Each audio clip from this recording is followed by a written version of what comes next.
Hello guys and welcome to कोच.सोबिज्म। हमने हमारी लास्ट वीडियो में फ्लो चार्ट्स को कवर किया और आज हम कंडीशनल स्टेटमेंट्स को एक्चुअली में शुरू करने वाले हैं। यहाँ पर सबसे पहले आज हम देखेंगे कि कंडीशनल स्टेटमेंट्स की टाइप्स क्या क्या होती है और आप यहाँ देख सकते हो कि 3 तरीकों से हम इन कंडीशनल स्टेटमेंट्स को बना सकते हैं और यूज कर सकते हैं। सबसे पहला हमारा होता है इफ एल्स स्टेटमेंट। उसके बाद हमें यहाँ पर टर्नरी ऑपरेटर मिलता है जिसके बारे में हम पहले भी पढ़ चुके हैं और अब हम इसे डेप्थ में कवर करेंगे। इसके बाद हमारे पास आता है स्विच स्टेटमेंट और ये भी हम इस पूरे कंडीशनल स्टेटमेंट के चैप्टर में कवर करने वाले हैं। अगर यहाँ पर आप देखो तो आपको यहाँ पर सिंटैक्स भी दिखाया हुआ है। कंडीशनल स्टेटमेंट्स में जो इफ एल्स स्टेटमेंट होती है वो सबसे ज्यादा वाइडली यूज स्टेटमेंट होती है। इफ एल्स स्टेटमेंट को भी हम अलग अलग तरीकों से यूज कर सकते हैं और ये सारी चीजें हमें समझनी है। आप यहाँ देखो इफ स्टेटमेंट में होता क्या है। इफ एल्स का मतलब सिंपल ही है। इफ का मतलब ये है कि आप चेक करो कोई एक कंडीशन को, अगर वो ट्रू होती है तो एक सेट ऑफ स्टेटमेंट्स को रन कर दो। यहाँ पर आप वो चीज देख सकते हो। यहाँ पर इफ लिखा हुआ है, उसके बाद एक कंडीशन देनी है हमें और उसके बाद ये हमारा कर्ली ब्रेसेस में एक पूरा कोड ब्लॉक होगा जिसे हम एग्जीक्यूट कर सकते हैं। अब वैसे ही होता है इफ एल्स। इफ एल्स का मतलब ये होता है कि अगर ये कंडीशन ट्रू हो गई तो आप यहाँ पर ये पहला वाला कोड ब्लॉक रन कर दो, लेकिन अगर ये फॉल्स होता है तो आप एल्स में जाओ और एल्स के लिए एक अलग कोड ब्लॉक होगा जिसको आप रन कर सकते हो। तो अगर ट्रू होता है तो यहाँ के सारे स्टेटमेंट्स रन हो जाएंगे, अगर ये कंडीशन फॉल्स होती है तो यहाँ के सारे स्टेटमेंट्स रन हो जाएंगे। वैसे ही हम इफ एल्स इफ भी बना सकते हैं, नेस्टेड इफ भी बना सकते हैं। ये टॉपिक भी बहुत डेप्थ का है और हमें इसे धीरे धीरे करके सारी चीजों को समझना है। इफ एल्स इफ क्या होता है? इफ एल्स इफ का मतलब ये है कि हमारे पास एक से ज्यादा कंडीशंस है। पहली कंडीशन हम देखेंगे, अगर वो ट्रू हो जाती है तो हम यहाँ पर अंदर घुस जाएंगे इफ वाले ब्लॉक में और यहाँ की सारी स्टेटमेंट्स रन कर देंगे। और उसके बाद यहाँ पर आप सिंटैक्स को देखो। इफ की कंडीशन अगर फॉल्स हो जाती है तो हम एल्स इफ में जाते हैं, हम लिखते हैं एल्स इफ और उसके बाद दूसरी कंडीशन को लिखते हैं। दूसरी कंडीशन को फिर चेक किया जाता है और अगर वो ट्रू हो गई तो यहाँ पर एल्स इफ की सारी स्टेटमेंट्स रन हो जाती है और अगर वो भी फॉल्स हो गई तो आप यहाँ पर फिर से एल्स इफ लगा के कंडीशन 3 भी लिख सकते हो, लेकिन यहाँ पर बस एल्स लिखा हुआ है तो इन दोनों के फॉल्स होने के बाद यहाँ पर एल्स में घुस के ये वाला कोड ब्लॉक रन कर देगा। तो यहाँ पर अगर आपकी सेकेंड कंडीशन भी फॉल्स हो जाती है तो ये जो एल्स है इसके अंदर घुस के इस कोड ब्लॉक को रन कर दिया जाएगा। ये होता है हमारा इफ एल्स इफ और इसमें आप बस 2 ही नहीं 2 से ज्यादा कंडीशंस को भी रन कर सकते हो। ये सारी चीजें हम आगे जाके समझ रहे होंगे। एंड में आता है आपका नेस्टेड इफ। नेस्टेड इफ का मतलब यही है कि आपके पास इफ एल्स की जो कंडीशन है उसके अंदर आप एक और इफ एल्स की कंडीशन लगा सकते हो और अगर आप चाहो तो इसके अंदर भी एक और इफ एल्स की कंडीशन लगा सकते हो। ये चीजें जो है ये डेप्थ में हम आगे चल के पढ़ेंगे। सबसे पहले हम आज स्टार्ट करने वाले हैं इफ कंडीशन से और इफ को बहुत अच्छे से समझने के लिए हमें कोड में जाना पड़ेगा और अलग अलग तरीके के एग्जाम्पल्स जब हम देखेंगे और उनके फ्लो चार्ट्स को पढ़ेंगे तब हमें समझ आएगा कि कैसे ये इफ कंडीशन रन हो रही है। तो हम सीधा कोड पे चलते हैं। आप यहाँ पर देख सकते हो कि हमारे C++ कोड्स के फोल्डर में मैंने एक नया फोल्डर बनाया है। यहाँ पर 4 कंडीशनल स्टेटमेंट्स का एक फोल्डर मैंने बनाया है। ऑपरेटर्स हम बहुत अच्छे से कवर कर चुके हैं अपनी पिछली कुछ वीडियोस में और कंडीशनल स्टेटमेंट्स में घुसते हुए सबसे पहली चीज जो आज हमें समझनी है उसके लिए भी मैं एक फाइल बना चुका हूँ और थोड़ा बहुत कोड भी लिख चुका हूँ। तो इफ स्टेटमेंट को आज हमें समझना है। हैश इंक्लूड आईओ स्ट्रीम और यूजिंग नेमस्पेस एसटीडी करने के बाद यहाँ पर मैंने मेन फंक्शन अपना बना दिया है। मेन फंक्शन की ये जो पूरी बॉडी है इसमें हमने बहुत सारी चीजें कवर करी है। तो यहाँ पर इस कमेंट को हम पढ़ते हैं, the if statement evaluates the condition inside the parenthesis. Simple सी बात है कि इफ स्टेटमेंट क्या करता है, ये जो पैरेंथेसिस है ये हमारा जो ब्रैकेट है इसके अंदर की जो कंडीशन है उसको रिजॉल्व करता है। अब ये जो कंडीशंस होती हैं इसका मतलब हम बहुत अच्छे से पहले से ही समझ चुके हैं। जब हम ऑपरेटर्स पढ़ रहे थे तो वहां पर हमने लॉजिकल ऑपरेटर्स पढ़ा था जहां पर ये कंडीशंस को इवैल्यूएट करने के काम आती है और यहाँ पर हमने रिलेशनल ऑपरेटर्स को भी पढ़ा था। रिलेशनल ऑपरेटर्स का काम ही यही होता है कि हम अलग अलग कंडीशंस को कैसे इवैल्यूएट कर सकते हैं। ये सारी चीजें हमने पढ़ी थी और सिंपल जो कंडीशन का मतलब होता है वो यही होता है कि ये एक बाइनरी वैल्यू को रिप्रेजेंट करता है, ये एक बूलियन वैल्यू को रिप्रेजेंट करता है जो कहता है कि या तो ये ट्रू हो सकती है या तो ये फॉल्स हो सकती है। और 0 जो होता है वो रिप्रेजेंट करता है फॉल्स को और 1 जो होता है वो रिप्रेजेंट करता है ट्रू को। तो यहाँ पर आप देख सकते हो कि if condition evaluates to true the code inside the body of if is executed. Simple सी बात है। इस सिंटैक्स में अगर आप देखो तो हमें सबसे पहले इफ लिखना है। इफ लिखने के बाद हमें यहाँ पर एक कंडीशन लिखनी है और वो हमें पैरेंथेसिस में एनक्लोज करनी होगी।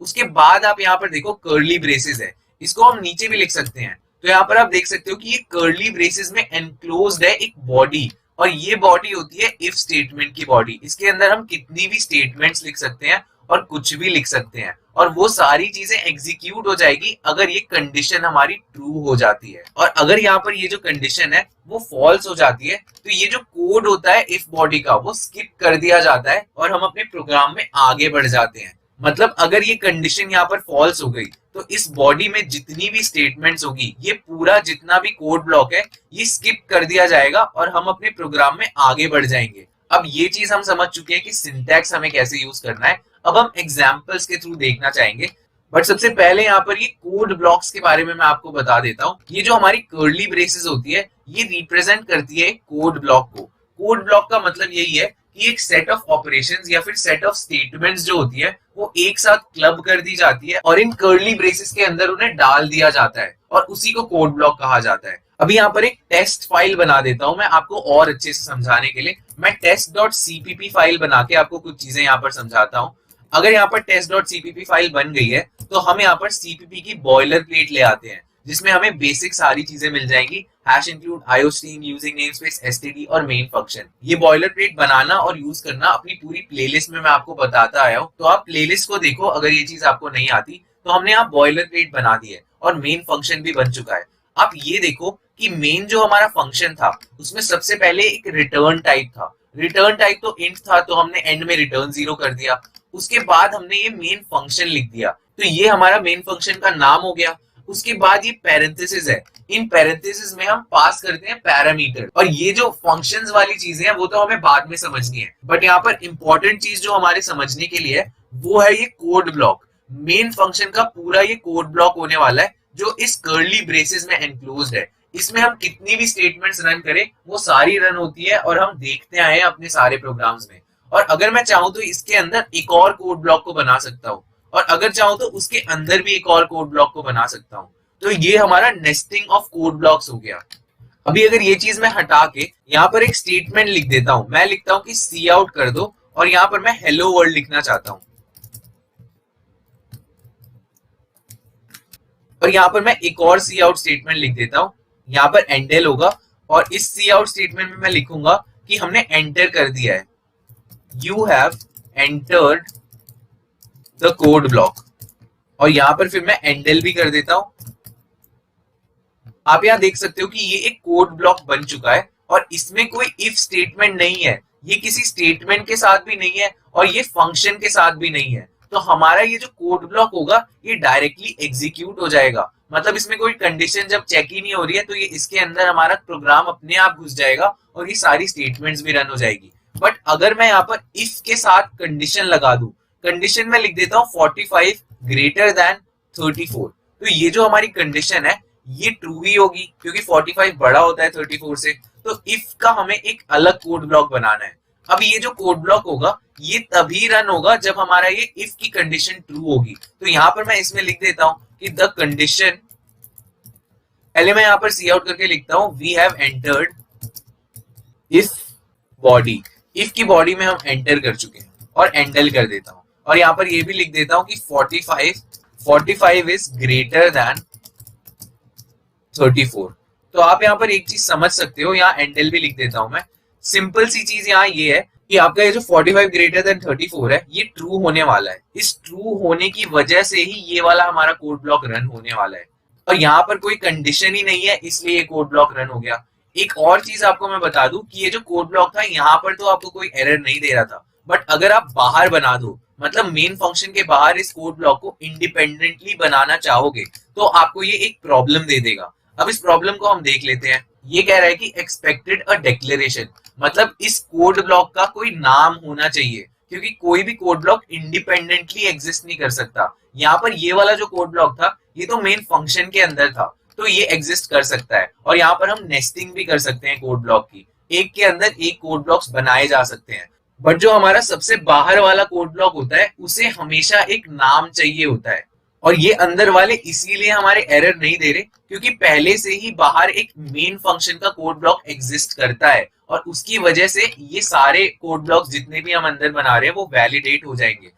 अगर मैं यहाँ पर इफ लिख के एक कंडीशन भी डाल देता हूँ, यहाँ पर मैं 34 लेस देन 45 डाल देता हूँ, तो यहाँ पर इफ स्टेटमेंट को भी ये फॉल्स कर देगा। और ये इफ स्टेटमेंट को भी फॉल्स इसीलिए करेगा क्योंकि ये एक्सपेक्ट करेगा कि ये जो आउटर कोड ब्लॉक है उसको या तो हम एक फंक्शन के थ्रू बनाए या फिर किसी और आइडेंटिफायर मतलब क्लास के थ्रू बनाए। तो मेरा सिंपल मतलब यहाँ पर यही है कि इफ स्टेटमेंट को भी आप इंडिपेंडेंटली नहीं लिख सकते, किसी फंक्शन के अंदर ही आपकी इफ स्टेटमेंट भी होगी और उसका कोड ब्लॉक भी उसके अंदर ही हो सकता है। ये वाला कोड ब्लॉक भी हमारा इसीलिए वैलिडेट हुआ क्योंकि हमारे पास पहले एक आउटर कोड ब्लॉक एग्जिस्ट करता है जो मेन फंक्शन के अंदर है। तो इस चीज को भी मैं हटा देता हूँ, ये चीजें बस समझाने के लिए आपको मैं बता रहा हूँ। और अगर आप इस कोड को अभी रन करोगे तो आपका टर्मिनल में जो आउटपुट आ रहा है उसे मैं समझाता हूँ।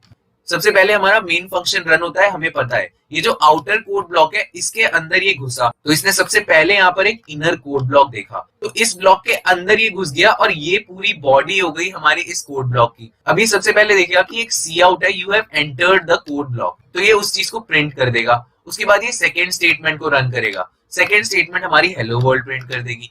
अब यहाँ पर देखिएगा ये एक और कोड ब्लॉक है हमारा, लेकिन ये जो कोड ब्लॉक है इसके अंदर घुसने के बाद कोई बॉडी ही नहीं है, मतलब इसमें कोई स्टेटमेंट नहीं है, तो वो रन नहीं होगी। और उसके बाद हम यहाँ पर इस कोड ब्लॉक के बाहर आ जाएंगे। अब इस कोड ब्लॉक के बाहर आने के बाद इसे एक और कर्ली ब्रेस दिखा और ये भी हमारा क्लोजिंग कर्ली ब्रेस है, तो ये इस वाले पूरे कोड ब्लॉक के बाहर आ जाएगा। अब यहाँ पर हमारा नया कोड है, अब इस कोड में ये घुसेगा। अब देखेगा कि इफ स्टेटमेंट है, अगर मैं यहाँ पर कहूं कि यहाँ पर भी एक मैं सी आउट दे देता, अगर यहाँ पर भी एक सी आउट दे दिया जाता और मैं यहाँ पर कोट्स डॉट सोफिज्म लिख देता और फिर मैं एंडल कर देता, तो ये लाइन भी हमारी प्रिंट हो जाती। यहाँ ई छोटा होगा।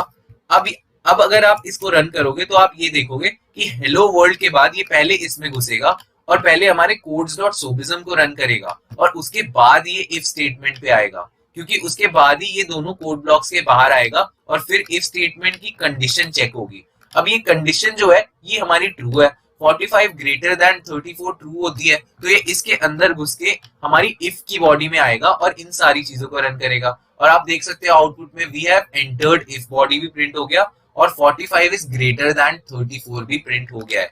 अगर मैं ये कहूं कि ये कंडीशन फॉल्स होती, अगर 45 लेस देन 34 मैं करता, तो यहाँ पर क्या होता? कंट्रोल एस से सेव करके अगर मैं रन करूं तो आप यहाँ देख सकते हो कि ये जो इफ स्टेटमेंट की बॉडी है वो पूरी ही स्किप हो जाएगी। अब देखो होगा क्या, यहाँ पर ये मेन फंक्शन में घुसेगा, आउटर कोड ब्लॉक में घुस जाएगा। अब मेन फंक्शन के अंदर पहले इस कोड ब्लॉक में घुसेगा। अब इसे दिखेगा कि पहले दो सी आउट की स्टेटमेंट्स है, तो उन्हें ये रन कर देगा। उसके बाद ये इनर कोड ब्लॉक एक और है, तो इसमें घुस के ये देखेगा कि हमारे पास एक और सी आउट है। अब इस सी आउट को जब रन करेगा तो उसके बाद इसके बाहर आएगा, फिर ये इसके बाहर आएगा। अब ये देखेगा इफ स्टेटमेंट। अब इफ स्टेटमेंट इसे दिखेगी कि कंडीशन जो है वो फॉल्स है।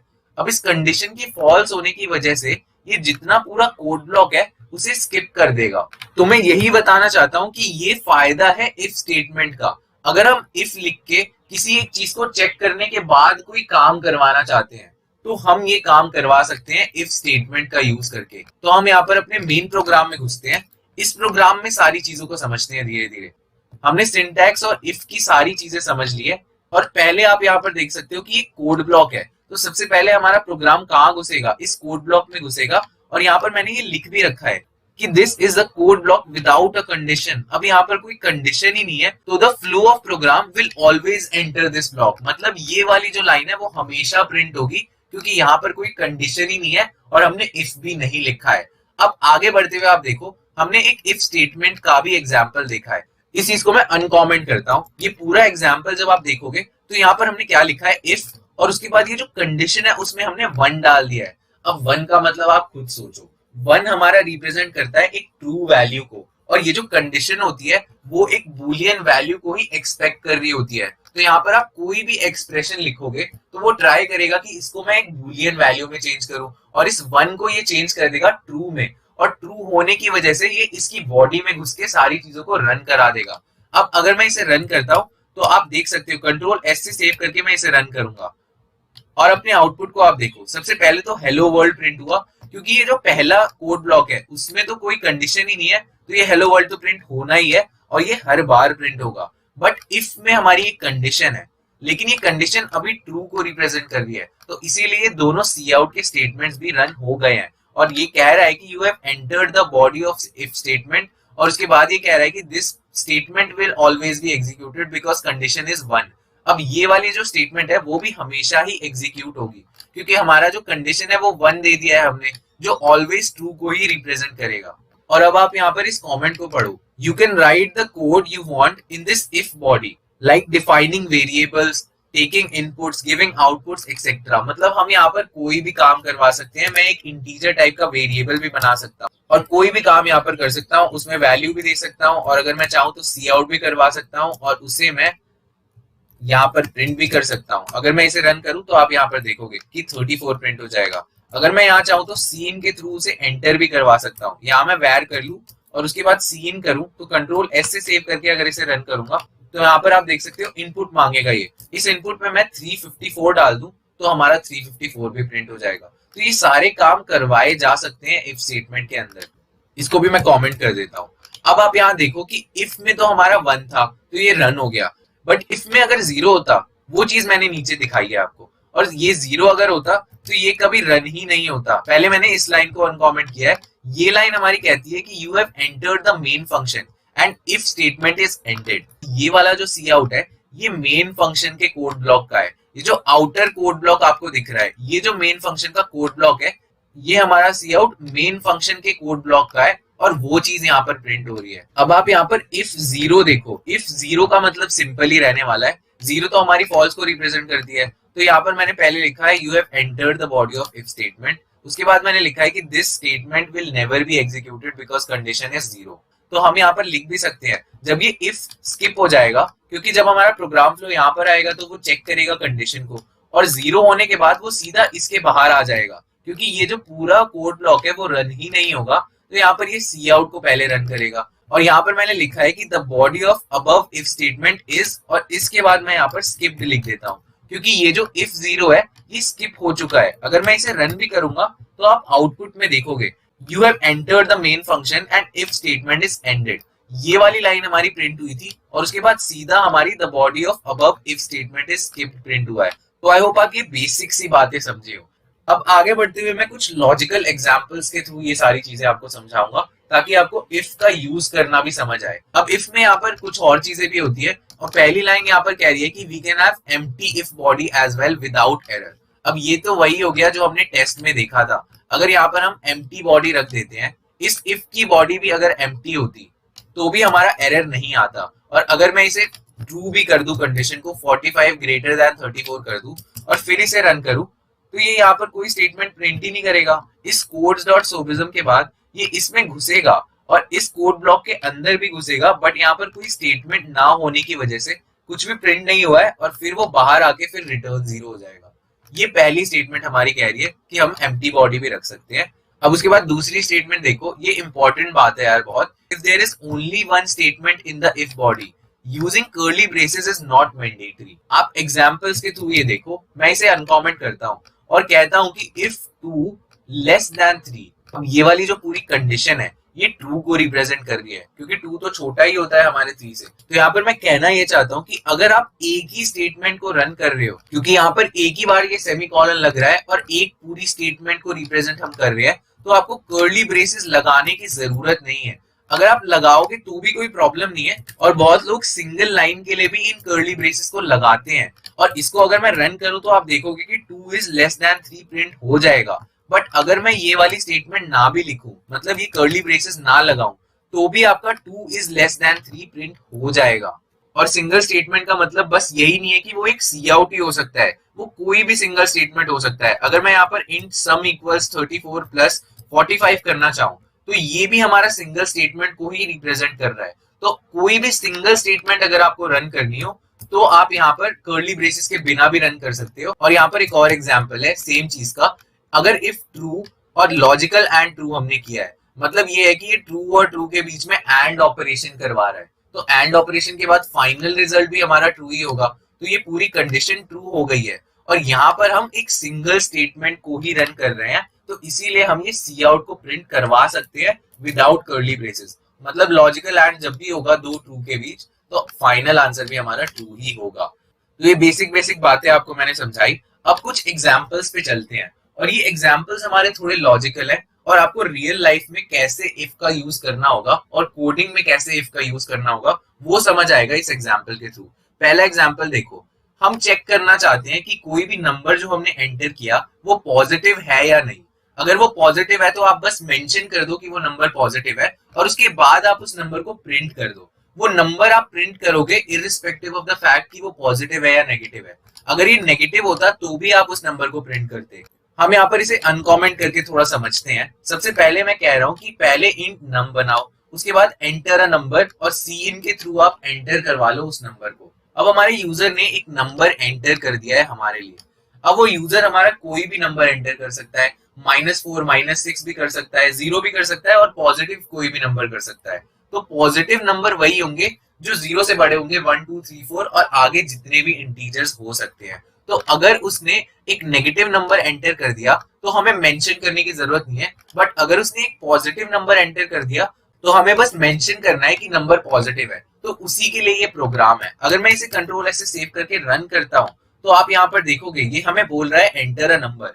अब ये नंबर अगर हम एंटर करते हैं -3 और फिर मैं अगर एंटर कर देता हूँ तो ये हमें बता रहा है कि नंबर इज -3। बट आप ये देख सकते हो कि हमारा नेगेटिव नंबर होने की वजह से ये इफ स्टेटमेंट स्किप हो गई है। ये पूरी स्टेटमेंट हमारी स्किप हो जाएगी क्योंकि हमारी कंडीशन फॉल्स हो गई है।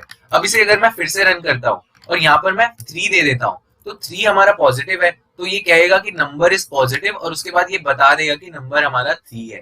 तो ये आपका पहला एग्जाम्पल हुआ और यहाँ पर हमें दिख रहा है कि कंडीशन के बेसिस पे कैसे हम काम करा सकते हैं।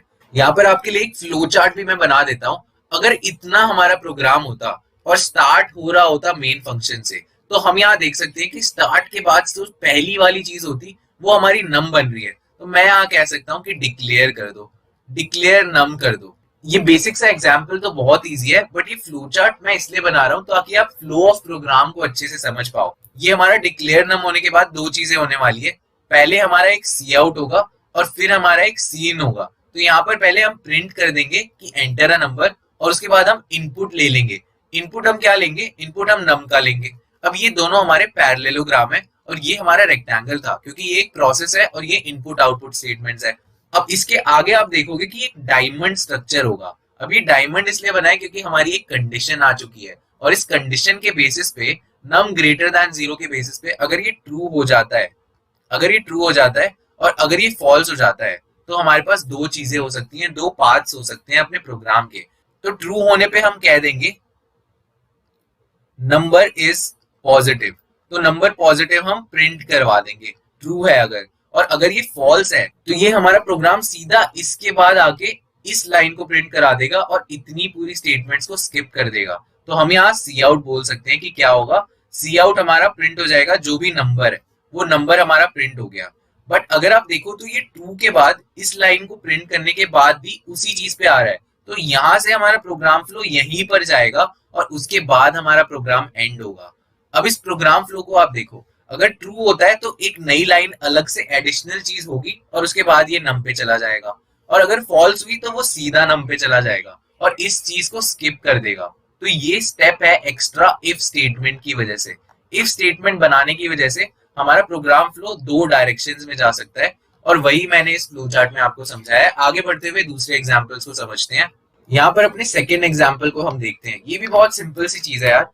हमने यहाँ पर क्या काम करवाया है, हम चाहते हैं कि हम यूजर से पूछे कि वो अपना फेवरेट कैरेक्टर हमें देना चाहता है या नहीं। तो हम क्या करेंगे, एक फ्लैग को बनाएंगे।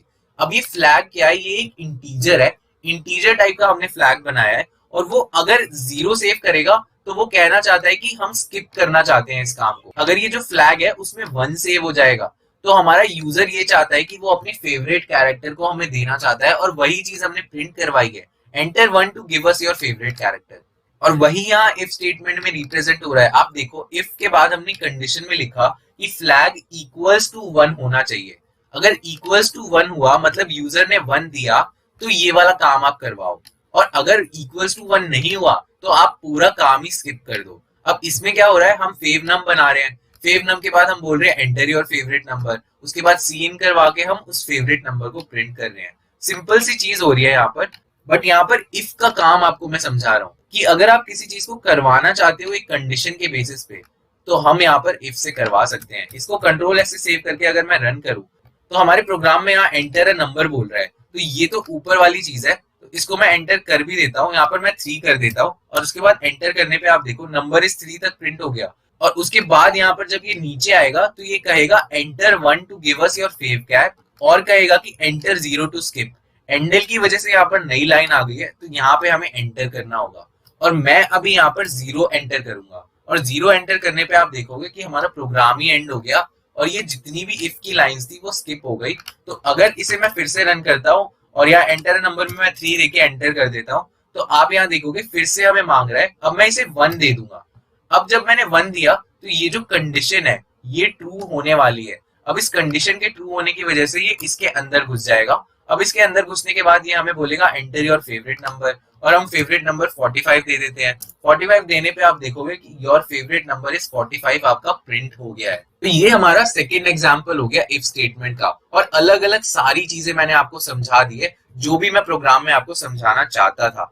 अब अगर आप देखो तो हमने रिलेशनल ऑपरेटर्स को पढ़ा था और लॉजिकल ऑपरेटर्स को पढ़ा था। ये चीज आप जानते हो कि कैसे इन्हें यूज किया जाता है। Greater than, less than, greater than, equal to, less than, equal to और नॉट इक्वल टू, ये अलग अलग रिलेशनल ऑपरेटर्स है। और जब हमें एक से ज्यादा कंडीशन को क्लब करना होता है किसी लॉजिक के बेसिस पे, तो हम लॉजिकल ऑपरेटर्स यूज करते हैं। और लॉजिकल ऑपरेटर्स में आपने देखा था कि एंड, और नॉट के अलग अलग ट्रूथ टेबल्स होते हैं। तो इन सारे ऑपरेटर्स का यूज करके ही यहाँ पर ये इफ स्टेटमेंट में कंडीशंस बनती है। अभी यहाँ पर आपको एग्जांपल्स भी दिखा देता हूँ। हमने यहाँ पर रिलेशनल ऑपरेटर्स में कुछ एग्जांपल्स लिए थे। इन चीजों को मैं कॉपी कर लेता हूँ और हम इफ स्टेटमेंट्स को भी समझते हैं इनके थ्रू। अगर मैं यहाँ नीचे इसे पेस्ट कर दूं तो आप यहाँ पर देखोगे हमने किया क्या था। हमने यहाँ पर 2 नम बनाए थे, num1 और num2 बनाया था। पहले इन चीजों को मैं कमेंट कर देता हूँ ताकि ये वाले आउटपुट्स हमें बार बार परेशान ना करे, इसे भी मैं कमेंट कर रहा हूँ। और अब यहाँ पर num1 और num2 के साथ खेल के देखते हैं। num1 और num2 हमने यहाँ पर डाले हुए हैं 34 और 19, और यहाँ पर अलग अलग हमारे रिलेशनल ऑपरेटर्स का यूज हो रहा था। बूल रिजल्ट हमने बना दिया है और यहाँ पर रिजल्ट में हम अलग अलग टाइप के ऑपरेटर्स को यूज कर रहे हैं। अगर मैं यहाँ पर ये कहूं कि हम यहाँ पर इफ कंडीशन लगाना चाहते हैं और मैं यहाँ पर इस रिजल्ट को दे देता हूँ, ये रिजल्ट एक बूलियन वैल्यू को रिप्रेजेंट कर रहा है जिसमें हमने असाइन किया है नम ग्रेटर देन num2। तो सिंपल सा मतलब यही है कि अगर हमारा नम ग्रेटर देन num2 होता है, मतलब ये रिजल्ट ट्रू होता है, तभी इस इफ में हम जाएंगे। तो मैं यहाँ सी आउट लिख देता हूँ कि num1 is greater than num2। Simple सी बात है जो मैंने लिख दी, और मैं इसे रन करके भी दिखा देता हूँ। कंट्रोल एस से सेव करके अगर मैंने इसे रन किया, यहाँ पर कुछ जीरोस और वंस आ गए हैं क्योंकि यहाँ पर नीचे बार बार मैंने रिजल्ट को प्रिंट भी किया है। बट पहले आप देखो कि यहाँ पर num1 is greater than num2 आया है, क्योंकि एक्चुअली में ये कंडीशन भी तो ट्रू है ना। num1 34 है और num2 19 है, तो ये ट्रू हो गया है। इस सी आउट को मैं हटा देता हूँ और नीचे वाले सी आउट्स को भी हटा देता हूँ, और दूसरी इफ की स्टेटमेंट्स आपको मैं खुद लिखने को कहूंगा। और ये मैं इतने सारे एग्जाम्पल्स इसीलिए समझा रहा हूं ताकि आपको समझ आए। यहाँ पर एग्जाम्पल 3 लिख देता हूं।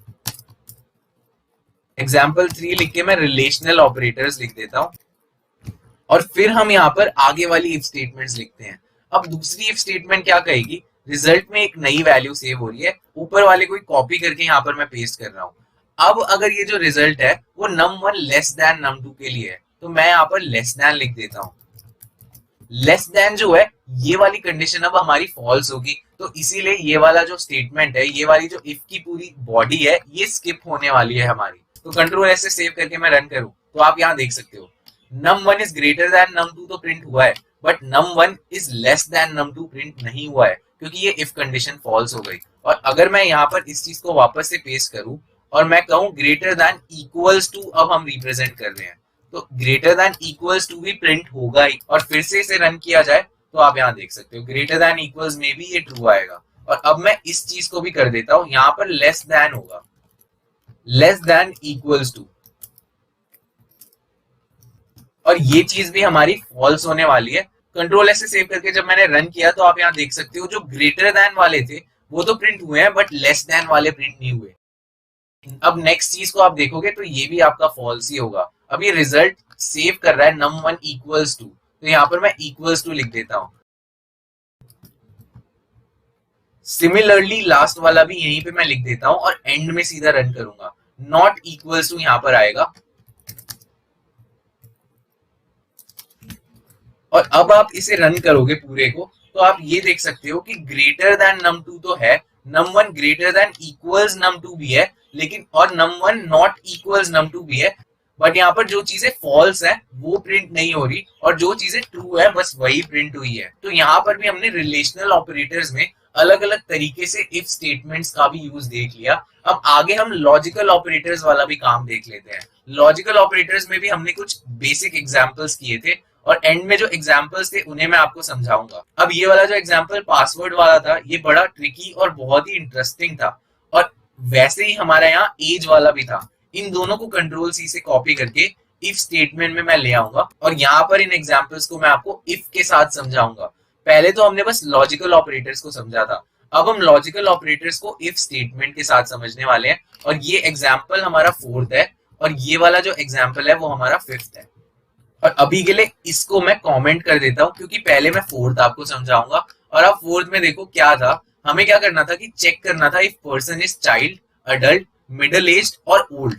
अब यहाँ पर हम क्या कर रहे थे, सी आउट करवा रहे थे कंडीशंस को और हमने लॉजिकल एंड ऑपरेटर का यूज किया था। बेसिक सी बात थी कि अगर जो एज है वो हमारी 17 से कम हुई या इक्वल हुई तो हमारा वो चाइल्ड होने वाला है। अगर वो एज है वो 17 से ज्यादा हुई और यहाँ पर एंड ऑपरेशन लगाना पड़ेगा क्योंकि ये तो हमारा ट्रू होना ही चाहिए बट ये भी ट्रू होना चाहिए जिसमें हमारी एज लेस देन इक्वल्स 30 होगी, तभी हमारी जो एज है वो 18 से 30 के रेंज में लाई करेगी। और वैसे ही हमने यहाँ पर 31 से 60 के लिए भी एक और रेंज बनाई है एंड ऑपरेशन का यूज करके जो मिडिल एज लोगों को रिप्रेजेंट कर रही है। तो कंडीशंस तो हमारी पहले से ही सारी बनी हुई है। एज ग्रेटर देन 60 के लिए भी हमने जो ओल्ड लोग हैं उन लोगों के लिए कंडीशन बनाई हुई है और इस सी आउट के बेसिस पे ही हमें पता चलने वाला है कि एज कौन से ग्रुप में लाई कर रही है। कंट्रोल एस से सेव करके मैंने रन किया तो आप यहाँ देखो पहला 0 है तो एज 17 से कम तो नहीं है, दूसरा हमारा 1 आ गया है तो इसका मतलब ये इस रेंज में लाई कर रही है। बट अगर मैं प्रिंट करवाना चाहता हूँ स्टेटमेंट्स कि हमारा चाइल्ड है, एडल्ट है, मिडिल एज है या ओल्ड एज है, तो हम ये वाला काम करेंगे। मैं कहूंगा इफ और उसमें मैं पहली स्टेटमेंट डाल दूंगा, पहली कंडीशन डाल दूंगा। कंट्रोल सी से कॉपी, कंट्रोल वी से यहाँ पेस्ट और मैं कह दूंगा सी आउट करके कि the person is a child, क्योंकि हमारी ये वाली स्टेटमेंट ट्रू हो जाएगी। अगर 17 से कम या इक्वल हुआ तो मतलब पर्सन जो है वो चाइल्ड है और उसके बाद मैं इसे एंडल करके नई लाइन ले आऊंगा। सिमिलरली यहाँ पर मैं करने वाला हूँ एक और नया इफ स्टेटमेंट और इस सेम चीज को कंट्रोल सी से कॉपी करके नीचे अगर मैं प्रिंट करता हूँ और जो कंडीशन है वो ये वाली डाल देता हूँ क्योंकि हमें एक रेंज चाहिए अब और ये रेंज लाई करती है अडल्ट लोगों के लिए, तो हमारा ये पर्सन जो है वो अडल्ट बन जाएगा। और सिमिलरली नीचे भी यही काम हमें करना है तो इसी चीज को मैं कंट्रोल सी से कॉपी करके फिर से पेस्ट कर देता हूँ और अब जो एज है वो 30 और 60 के बीच में होनी चाहिए तो ये 30 में कर देता हूँ, ग्रेटर देन 30 होनी चाहिए और लेस देन इक्वल्स टू 60 होनी चाहिए और ये वाला जो पर्सन होगा वो मिडिल एज्ड होगा। आप यहाँ देख सकते हो कि कैसे हमने जो पहले सारी चीजें पढ़ी थी उनको आगे बढ़ाते हुए हम इफ स्टेटमेंट्स का यूज कर रहे हैं और वैसे ही हमारी लास्ट इफ स्टेटमेंट भी होने वाली है। लास्ट इफ स्टेटमेंट हमारी क्या कहेगी आप देख सकते हो, यहाँ पर एज ग्रेटर देन अगर 60 हो जाती है मतलब 61 या उससे ऊपर कोई भी आदमी होगा तो उसके लिए हमें बेसिक सा सी आउट करना है और हमें कहना है कि द पर्सन इज अ, यहाँ पर एनी या एन होगा, ओल्ड पर्सन।